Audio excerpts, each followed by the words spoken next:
దేవుని యొక్క మందిర కూడికల్లో ఎలా పాల్గొనాలి, అది అంశం ఈరోజు. దేవుని యొక్క మందిర కూడికల్లో ఎలా పాల్గొనాలి, అది ఏ కూడికైనా కావచ్చు. దేవుని యొక్క మందిరంలో జరిగే వాటిలో మనము ఏ రకంగా మనం పాల్గొనాలి, దానికి సంబంధించి 3 ప్రశ్నలు నేను మీ మధ్య వేస్తాను. నేను ఆ 3 ప్రశ్నలు కూడా సమాధానం తెలుసుకొని ఈ యొక్క ఆరాధన కార్యక్రమాన్ని మనం ముగించుకోబోతున్నాం. ఆదిమ సంఘాన్ని చూసి సాతాను గడగడలాడింది. ఏంటి?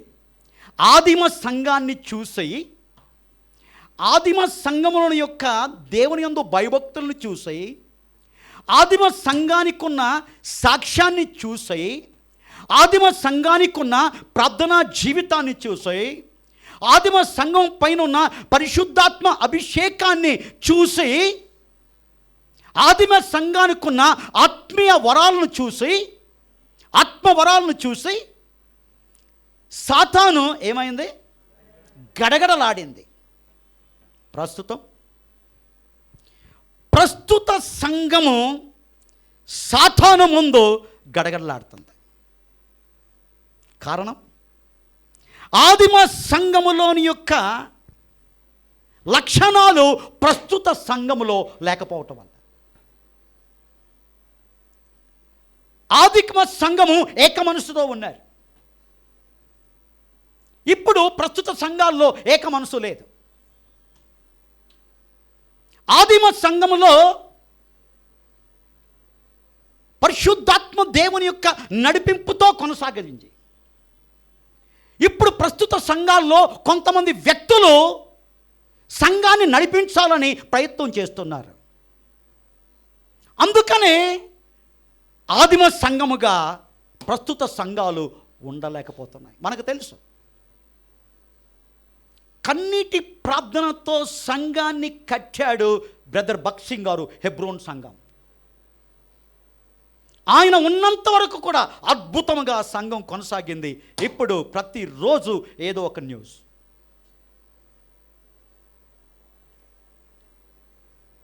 ప్రార్థనా మందిరముగా ఆ దైవ సేవకుడు దాన్ని కట్టాడు.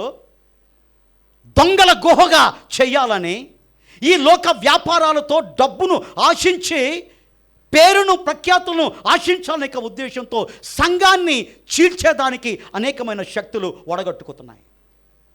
స్థాపించింది ఉద్దేశం మంచిది, కానీ ప్రస్తుతం ఏంటంటే స్వార్థం.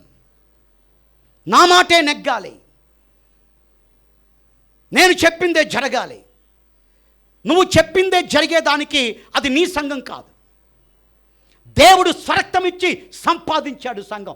పాస్టర్ సంఘాని కోసం రక్తం కార్చలా. అసలు సంఘం పాస్టర్ది కాదు, ఏ వ్యక్తిది కాదు. ఈ కాన్సెప్ట్ అర్థం చేసుకోవాలి నువ్వు. సంఘం ఎవరిదో తెలుసా? దేవుడు స్వరక్తం ఇచ్చి సంపాదించాడు. ఈ సంఘం దేవునిదే. ఇక లోకములోని ప్రతి సంఘం ఎవరిదో తెలుసా? దేవుందే. ఎప్పుడైతే దీన్ని నువ్వు జ్ఞాపకం చేసుకుంటావో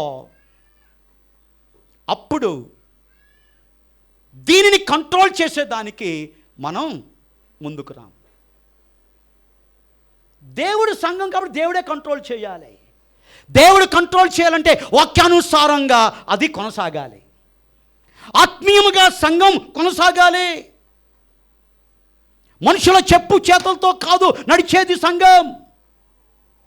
పరిశుద్ధాత్మ దేవుని యొక్క నడిపింపుతో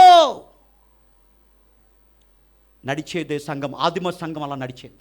అందుకనే సాతాను గడగలాడిపోయాడు. ఆదిమ సంఘములో అద్భుతాలు జరిగినాయి. ఆదిమ సంఘములో అనేక మంది చేర్చబడ్డారు. అనేకులు చేర్చబడ్డారు. కారణం, దేవుడు ఆ యొక్క సంఘాన్ని పరిపాలించాడు. అనేక మందిని దేవుడు ఆకర్షించుకున్నాడు. కాబట్టి ప్రభునందు ప్రియులారా, 3 ప్రశ్నలు. నెంబర్ 1, మందిరములో జరిగే కూడికలకు ఎలాంటి మనసుతో మనం వెళ్ళాలి? ఫస్ట్ క్వశ్చన్ ఏంటి?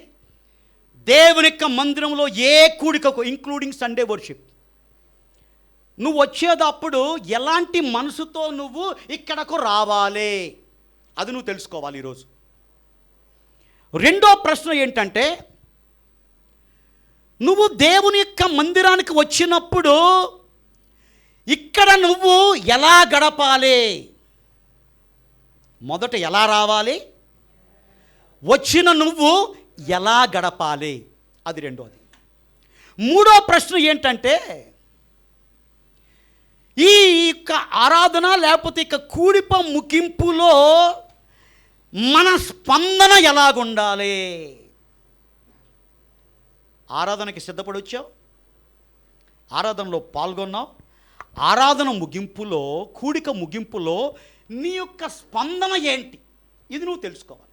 ఈ మూడు కూడా దేవుని యొక్క వాక్యానుసారంగా మనము ప్రశ్నలకు మనం జవాబు చెప్పుకుందాం. యోబు గ్రంథం 6వ అధ్యాయము 24వ వచనాన్ని చదువుదాం. యోబు గ్రంథం 6వ అధ్యాయము 24వ వచనం. యోబు గ్రంథం, book of Job, chapter 6 verse 24. చదువమ్మా. నాకు ఉపదేశము చేయుడి, నేను మౌనినై ఉండెదను, ఏ విషయమందు నేను తప్పిపోతినో అది నాకు తెలియచేయుడి. దేవుని యొక్క మందిరపు కూడికలకు నువ్వు ఏ మనస్సుతో రావాలంటే ఈ ప్రార్థనతో నువ్వు రావాలి. ఏ ప్రార్థనతో నువ్వు రావాలి? యోబు చేసిన ప్రార్థనతో నువ్వు రావాలి. ఆరాధనకి వెళ్ళకముందు, ఆరాధనలో మనం పాల్గొన్నప్పుడు మనం చేయవలసిన వాటి గురించి ఆలోచన చేద్దాం. దయచేసి నా వైపు చూడండి. ఆచారపు భక్తి, అలవాటు భక్తి నిన్ను నామకార్థ క్రైస్తవుడిగా నిన్ను మారుస్తుంది. ఏంటి? ఆచారపు భక్తి. ఆదివారం కాబట్టి గుడికి వెళ్ళాలి, చిన్నప్పటి నుంచి వెళ్తున్నాను కాబట్టి వెళ్తే పని అయిపోతుంది. ఇది అలవాటు భక్తి. ఆచారపు భక్తి, అలవాటు భక్తి నిన్ను నన్ను దేంట్లో నడిపిస్తుందో తెలుసా? నామకార్థ క్రైస్తవ్యంలోనికి నిన్ను నడిపిస్తుంది. అలా కాకుండా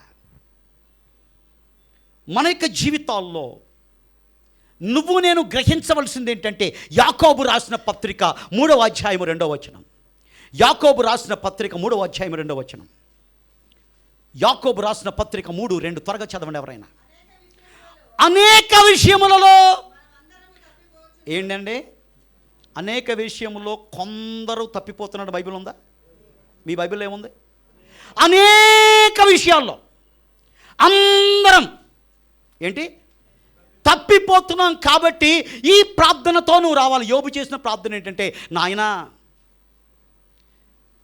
నేను ఎక్కడ తప్పిపోయానో నీ వాక్యం ద్వారా నువ్వు నాకు తెలియచేయి. నేను ఎక్కడ తప్పిపోయానో నువ్వు నాకు తెలియచేయి. అలాంటి మనసుతో మనం ఏం చేయాలి?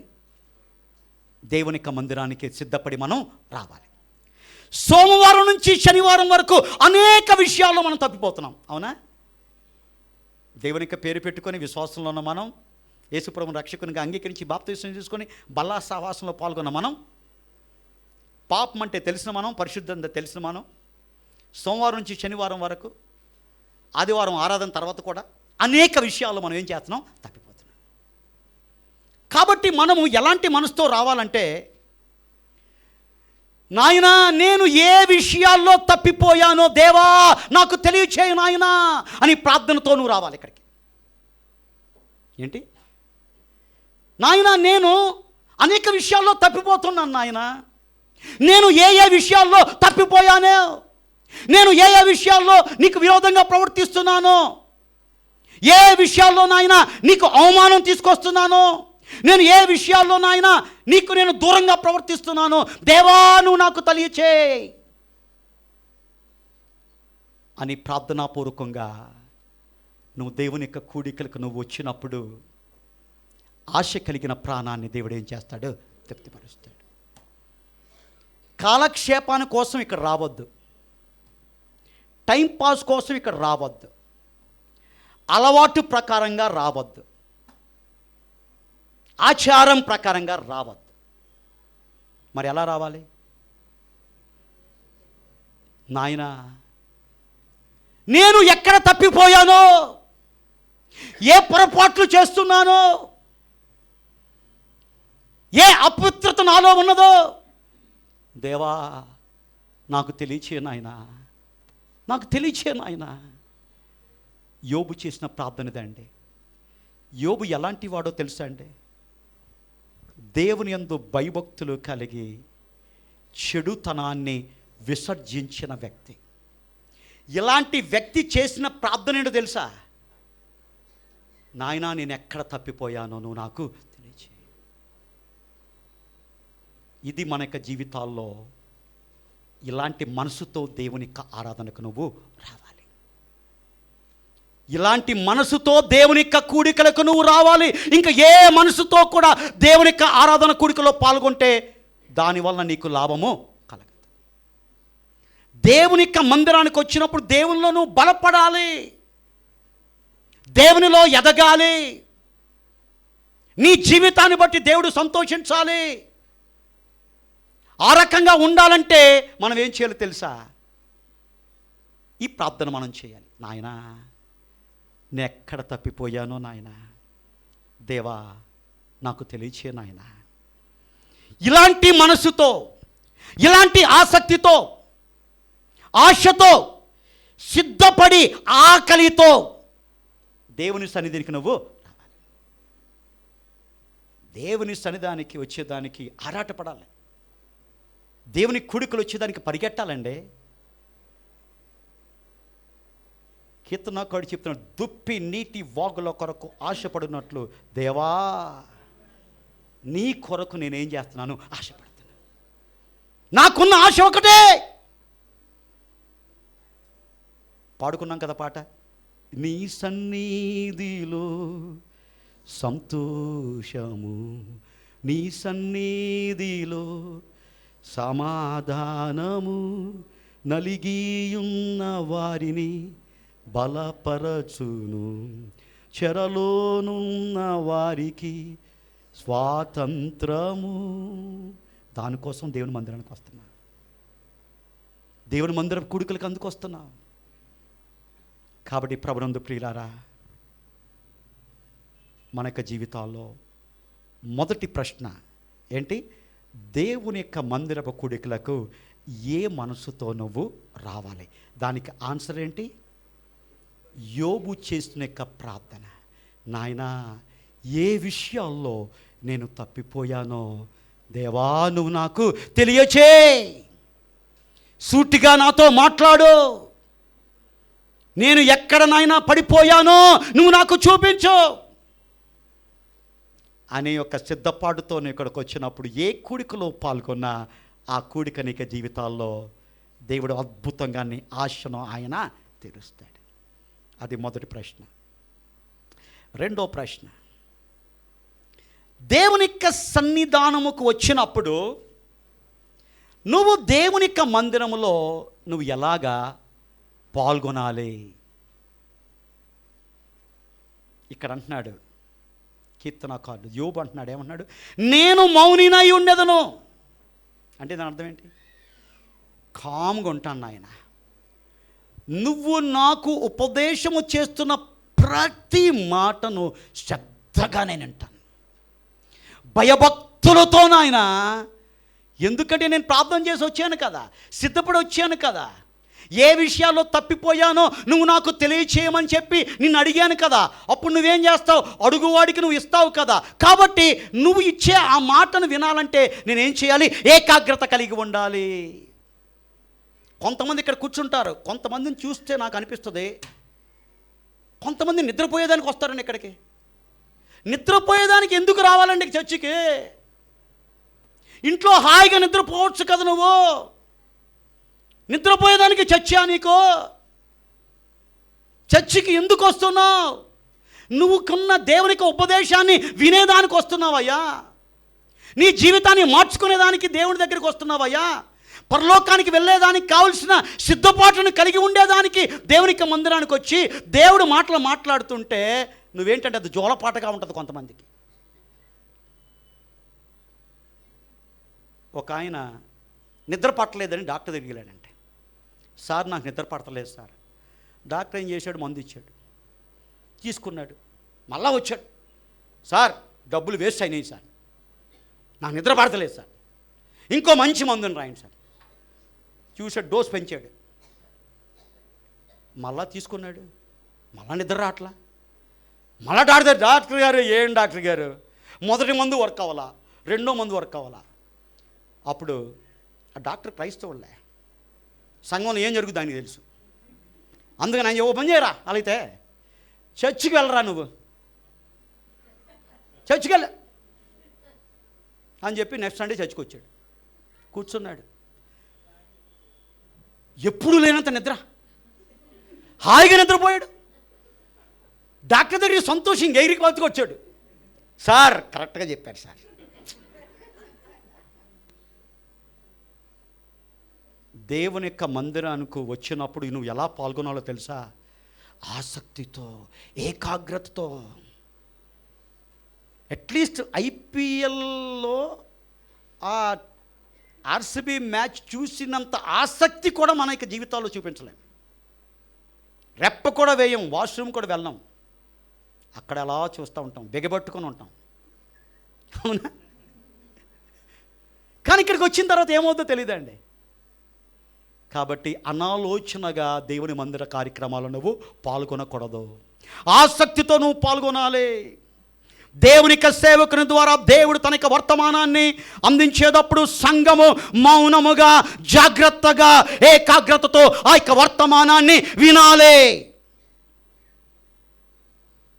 ఎలాంటి భంగకరంగా ఎవరి ప్రవర్తన ఉండకూడదు. నువ్వు పక్కనోడు నిద్రపోతున్నాడు, ఇంక వీడికి పక్కనోడికి ఏమవుద్ది? ఏదో ఉత్సాహంతో వస్తాడు, పంపు వస్తాడు ఫుల్, ఏదో ఇందామని, పక్కడో గుర్ర అంటూ ఉంటాడు. ఏమవుద్ది? ఇంకా ఆ గుర్రు వింటాడా, పాస్టర్ గుర్రు వింటాడా? కాబట్టి నువ్వు తప్పు చేస్తున్నావు, నీ వలన ఇంకొకరికి ఏంటంటే భంగం కలుగుతుంది. సరే, కొంతమంది కనపడతలేదండి, పోయింది పోతే బెస్ట్. ఇది కొంతమంది ఇదండి, ఆరాధనకు వస్తారు. ఇప్పుడు ఏంటంటే బైబిల్ దీంట్లో ఉంటుంది కాబట్టి అసలు బైబిల్ చూస్తున్నాడు, ఏం చూస్తున్నాడు ఎవడో తెలుసు. పాస్ అనుకుంటాడు బైబిల్ చూస్తున్నాడు రా, కానీ బైబిల్ చూడ్డాడు. అక్కడ దేవుని యొక్క మందిరములో ఎలా పాల్గొనాలంటే ఏకాగ్రతతో. కొంతమంది ఆటలాడుకుంటారు దీంట్లో, కొంతమంది ఇక్కడి నుంచి చాటింగ్. No no no.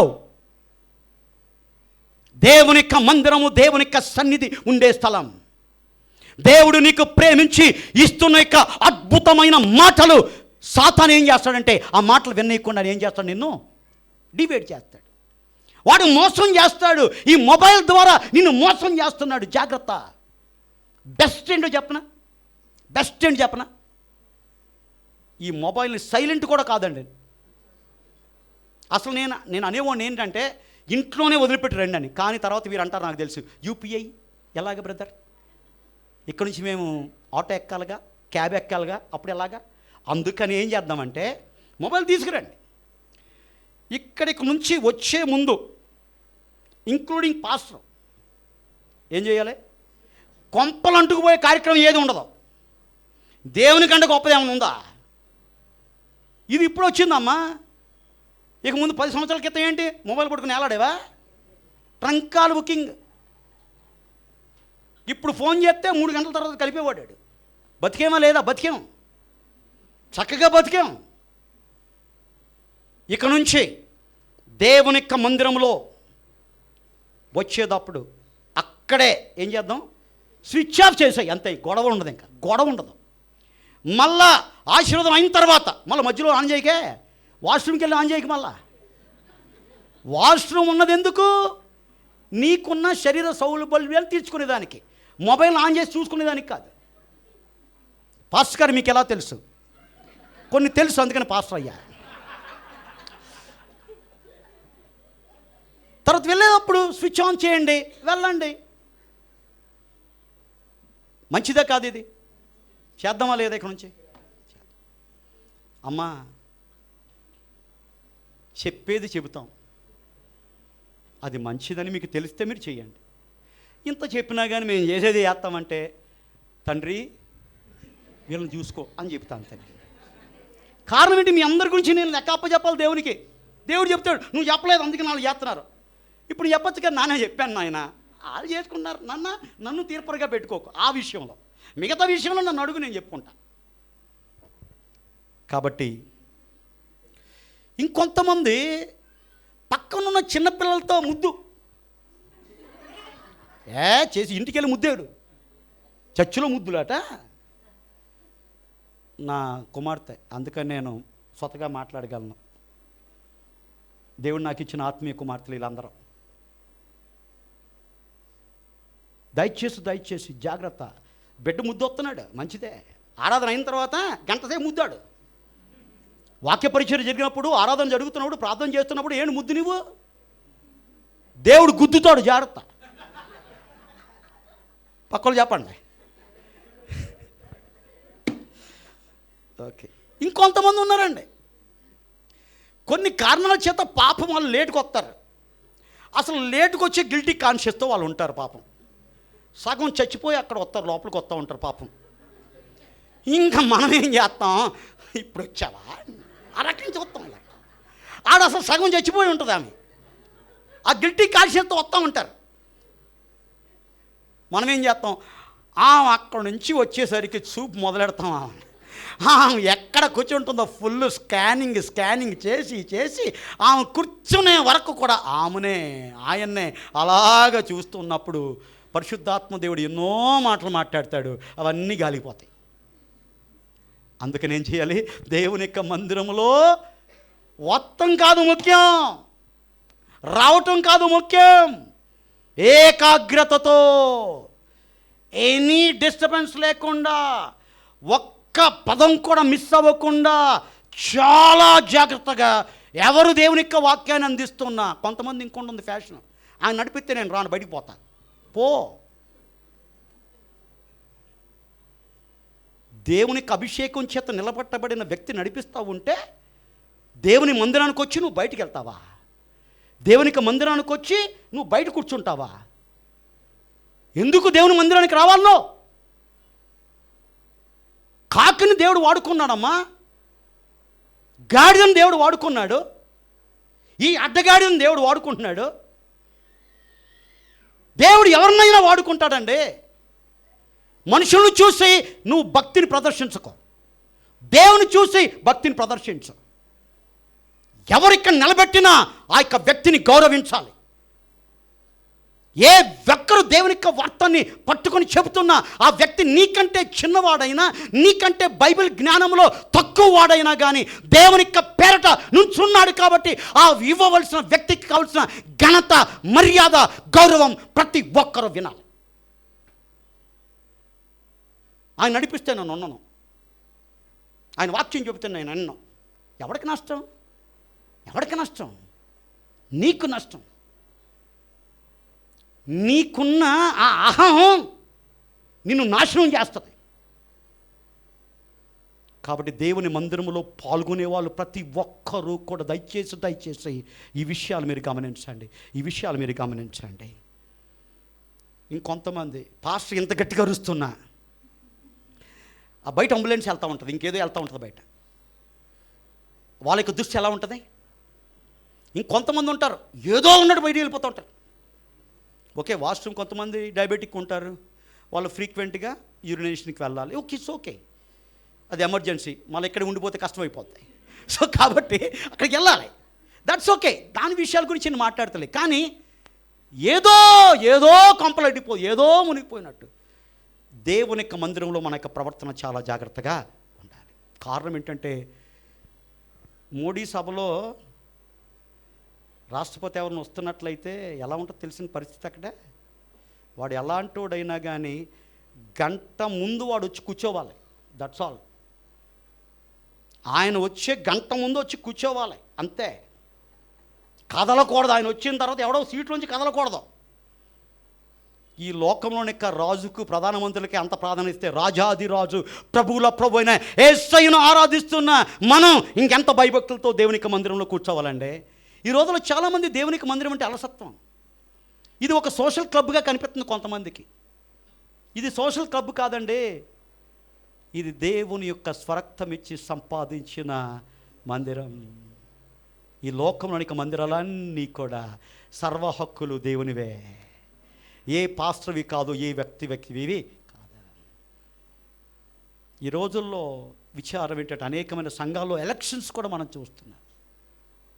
ఏంటండి, పార్లమెంట్లో ఎలక్షన్స్ ఉన్నాయి, అసెంబ్లీలో ఎలక్షన్స్, సంఘంలో ఏంటండి ఎలక్షన్స్? ఎక్కడి నుంచి వచ్చిందండి ఇది? లోకానికి వేరై ఉండమని దేవుడు చెబితే ఆ లోకంతోనే కలిసిపోయేదానికి సంఘం వెళ్తుందే, ఆ చెప్పు చేతల్లోనే. కాబట్టి కొంతమంది ఏం చేస్తారంటే ఆ సంఘాల్లో వాళ్ళు కంట్రోల్ చేస్తారు కాబట్టి మా సంఘంలో ఏం చేస్తాను, నేను కంట్రోల్ చేస్తాను. పులిని చూసి నక్క వాత పెట్టుకుందంటే వాళ్ళకి బుద్ధి లేదు, వాళ్ళు సరైన వాక్య జ్ఞానం లేదు. వాక్య జ్ఞానం ఉంటే ఆ పని చేయరు. నువ్వేం చేస్తానో అక్కడ జరుగుతుంది కాబట్టి ఇక్కడ కూడా చేస్తాను. ఇలాంటివన్నీ జరగకూడదు. ఇంకొంతమంది పరధ్యానంగా ఉంటారు. పరధ్యానం అంటే ఏంటి? Body present, mind totally absent. ఇక్కడికి వచ్చి కూర్చుంటారు. నేను మోటార్ ఆన్ చేసి వచ్చా, ఆఫ్ చేసానా లేదా? చర్చి నుంచి ఇంటికి వెళ్ళే వరకు అదే ధ్యాస. గ్యాస్ ఆన్ చేసా, ఆఫ్ చేసానా లేదా? నేను ఫ్లిప్కార్ట్లో ఒకటి బుక్ చేశా, ఆడు వస్తే మళ్ళీ ఎలాగవుతుంది? ఆ కన్సైన్మెంట్ నాకు ఎలా తీసుకోవాలి? ఇక్కడ కూర్చుంటారు. ఆలోచనలు ఏంటి? ఒక ఆయనలా ప్రధ్యానంగా కూర్చొని అలవాటు పాస్టర్ గారు నోహు గురించి చెప్తున్నాడు. పాస్టర్ గారు ఏం చెప్తున్నారు? ప్రసంగం ఏంటి ఆ రోజు? నోహు. పాస్టర్ గారు చెప్పిన మాట, నోవహు అట్లు చేశాను అన్నాడు. ఈయన పరధ్యానం ఉంటాడు కదా, ఎప్పుడు పరధ్యానం కదా. ఆయన ఇంటికి వచ్చాడు, భార్యను పట్టుకున్నాడు. ఎందుకు? ఆమె కొంచెం విశ్వాసి. పట్టుకొని, ఏమే నోవహు అట్లు చేశాడంట కదా, బొబ్బట్లు చేశాడా, మినపట్లు చేశాడా, పెసరట్లు చేశాడా? ఈమెకి తల తిరిగిపోయింది. ఎన్నో సంవత్సరాల నుంచి నోవహు గురించి మాట్లాడుతున్నాడు. ఏమండి, ఏంటండి నోవహు ఏంటండి అట్లు చేయటం ఏంటండి? పాస్టర్ అలా చెప్పలేదు కదండి. ఇంక భర్త ఊరుకుంటాడా? పిచ్చి మొహమా. అందుకే చెప్పేదే వాక్యాన్ని జాగ్రత్తగా వినాలని. ఏంటి?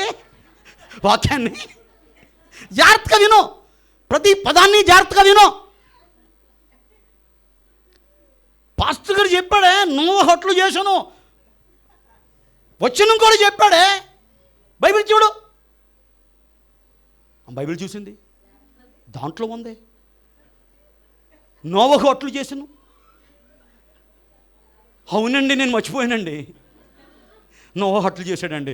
పాస్టర్ గారు ఏదో చెప్పాడు, ఏ అట్లు చెప్పాడు నేను లేదండి. నెక్స్ట్ టైం వెళ్ళిన తర్వాత పాస్టర్ గారిని అడుగుదామండి.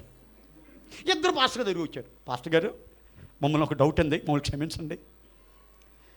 లాస్ట్ సండే మీరు నోవహు అట్లు చేసి అన్నాడు కదా, మా ఆయనకి అట్లు అంటే చాలా ఇష్టమండి. కాబట్టి నోవహు ఏ అట్లు చేశాడో మా ఆయనకి ఆ అట్లు చేసి పెడితే ఆయన చాలా ఇష్టం కాబట్టి అట్లు తింటానన్నాడు. కాబట్టి ఏ అట్లు చేశాడండి? పాస్టర్ గారికి తల తిరిగిపోయింది. నేనెప్పుడు చెప్పాను రా ఈ అట్లు గొడవేంటి నాకు? ఈ బొబ్బట్లేంటి, మినపట్లేంటి, పెసరట్లేంటి? ఆయనకి తల తిరిగిపోయి, అమ్మా నేనేం చెప్పానమ్మా, ఏ వాక్యం చెప్పానమ్మా? సార్ మీరే చెప్పారు సార్, వచనం కూడా ఉంది సార్. ఎక్కడ ఉందంటే ఆదికాండం 6:22 సార్ అన్నాడు. ఏంటి అమ్మో వచనం కూడా జ్ఞాపకం పెట్టుకున్నాం. చదవండి బైబిల్ ఏముందన్న? ఆదికాండం 6:22. నోవహు ఏముంది? నోవహు అట్లు చేశాను. అప్పుడు భాస్కర్ అన్నాడు, ఓహో అదే కథ, తర్వాత చదివమ్మా అన్నాడు. చదవ ఏముంది? దేవుడు తనకు ఆజ్ఞాపించిన ప్రకారము యావత్తు చేసిన, అది కథ. ఏంటి, ఏం చేశాడు? దేవుడు ఆజ్ఞాపించిన ప్రకారము యావత్తు చేసిన దానికి వచ్చిన తిప్పలేంటి? కారణం ఏంటి? పరధ్యానంగా దేవుని యొక్క వాక్యాన్ని వింటాం. సో కాబట్టి దేవుని యొక్క మందిరానికి వచ్చేటప్పుడు ఎలా రావాలి? ప్రార్థనాపూర్వకంగా ఎలా రావాలి? నాయనా, నేను ఎక్కడ తప్పిపోయానో నువ్వు నాకు తెలియచేయి అనే ఒక మనసుతో దేవుని యొక్క కూడికల్లోనికి రావాలి. రెండోది, కూడికలోకి వచ్చిన తర్వాత దేవుడు నీకు చెబుతున్న యొక్క సందేశాన్ని చాలా జాగ్రత్తగా దాన్ని ఏం చేయాలి? మనం వినాలి. ఆఖరి ప్రశ్న, దేవుని యొక్క సందేశాన్ని విన్న తర్వాత ఆ ముగింపులో మన స్పందన ఎలాగుండాలి? దేవుని యొక్క వాక్యానికి నువ్వు ఏ రకంగా స్పందించాలి? అది మూడోది. అదేంటంటే, బైబిల్లో సంఘాల గురించి, సప్త సంఘాల గురించి దేవుడు మాట్లాడుతూ, సంఘములతో ఆత్మ చెప్పుచున్న మాట చెవి కలవాడు. ఏంటి దీని అర్థం? సంఘముతో ఎవరు చెప్తున్నారు? ఆత్మదేవుడు చెబుతున్నాడు. సంఘములో నువ్వు వింటున్న యొక్క మాట అది దైవజనుడి మాటగా అనుకోకో, అది పాస్టర్ మాటగా అనుకోకో. సంఘముతో తాను ఏర్పరచుకున్న దాసుని ద్వారా దేవుడు మాట్లాడతాడు. మాట్లాడించేవాడు ఎవరు? దేవుడు. ఆయన యొక్క వాక్యాన్ని తన ఎన్నుకున్న దాసుని ద్వారా దేవుడు ఏం చేస్తున్నాడు? వినిపింపజేస్తున్నాడు. ఆ వాక్యం యొక్క కాపీ రైట్స్ ఎవరి అంటే పాస్టరే కాదు, చెప్పిన దైవ సేవకుడే కాదు. ఆ కాపీ రైట్స్ ఎవరివి? దేవునివి. ఆ మాటలు ఎవరివి? దేవునివి.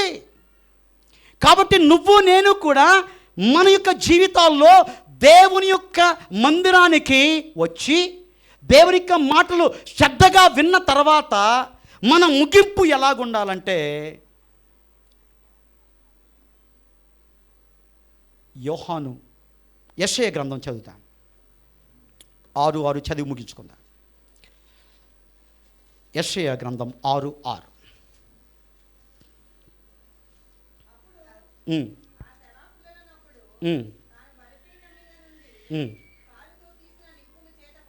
దానికి ముందు చదవమ్మా, 5వ వచనం చదువు. అయ్యో,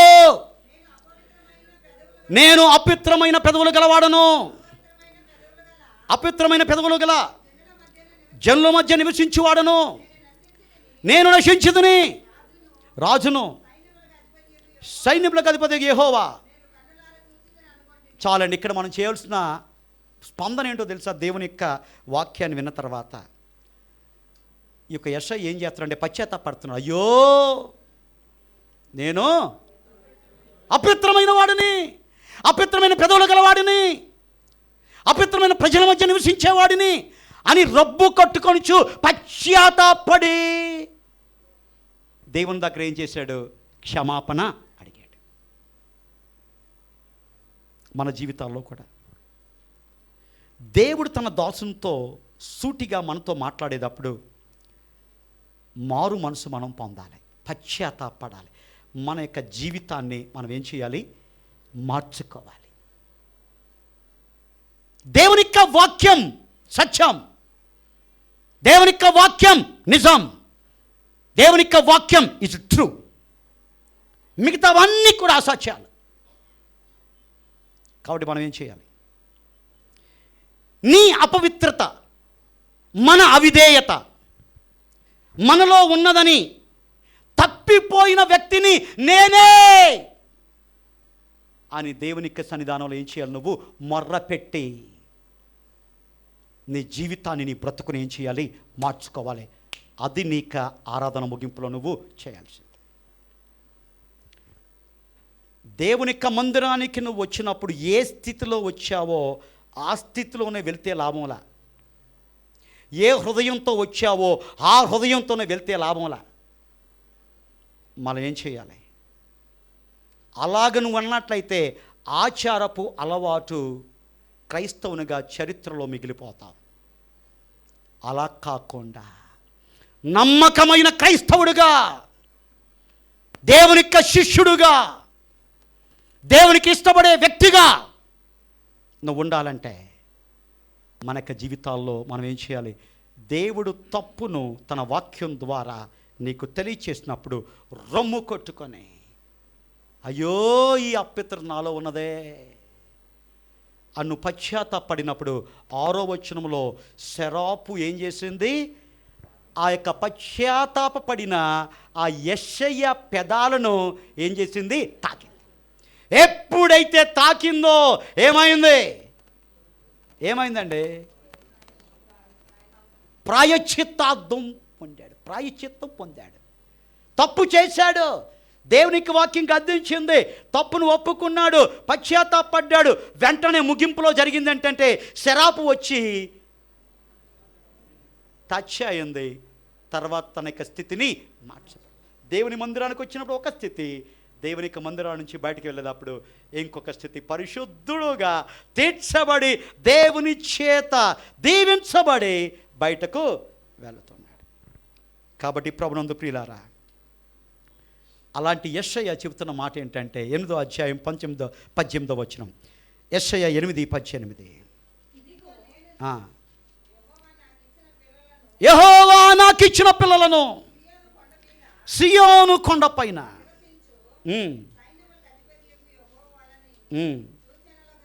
సూచనలుగాను మహత్కార్యములుగాను ఇశ్రాయేలు మధ్య ఉన్న యెషయా చేసిన యొక్క పని ఏం చేసుకొచ్చిందో తెలుసా అండి?